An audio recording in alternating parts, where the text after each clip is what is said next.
இன்றைக்கு உலக பெற்றோர்கள் நாள்.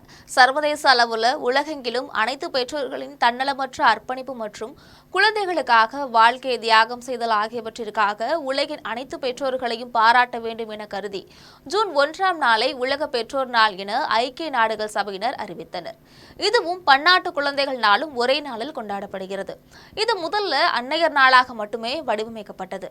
அதற்கப்புறமாக இது தந்தையர் நாளாக தனியாக கொண்டாடப்படுவது மற்றும் விடுமுறை நாட்கள் கணக்கில் கொண்டு பெற்றோர் இருவரையும் சேர்த்து கொண்டாடப்பட முடிவு செய்யப்பட்டது. அமெரிக்காவில் பெற்றோர் நாள் ஜூலை மாதம் 4ஆம் தேதியப்போ ஞாயிற்றுக்கிழமை கடைபிடிக்கப்படுகிறது. இது குழந்தைகள் வளர்ப்பதில் பெற்றோரின் பங்கை அங்கீகரிப்பதற்காக 1994ஆம் ஆண்டில் குடியரசுத் தலைவர் பில் கிளின்டன் அவர்களால் கொண்டுவரப்பட்டது. இது அமெரிக்கா முழுவதும் கொண்டாடப்படுகிறது. தென்கொரியாவில் பெற்றோர் நாள் மே 8ஆம் தேதியன்று கொண்டாடப்படுகிறது. பெற்றோர் தினத்தை கொரிய அரசும் பொதுமக்களும் கொண்டாடுகின்றனர். பெற்றோரை கௌரவிக்கும் நிகழ்வாக இது அமைகிறது. இரட்டடுக்கான இதழ்களையுடைய மஷ் செடிகளையும் தங்களுடைய பெற்றோர்களுக்கு வழங்குவர். மேற்கத்திய கலாச்சாரம் மற்றும் கன்பூசியஸின் ஆதரவாளர்கள் இணைத்து கொண்டாடும் இந்நாள் விடுமுறை ஆகும். பொது நிகழ்வுகளை தென்கொரியாவின் உடல்நலம் மற்றும் பராமரிப்புத்துறை விருதுகள் வழங்கி கொண்டாடப்படுகிறது.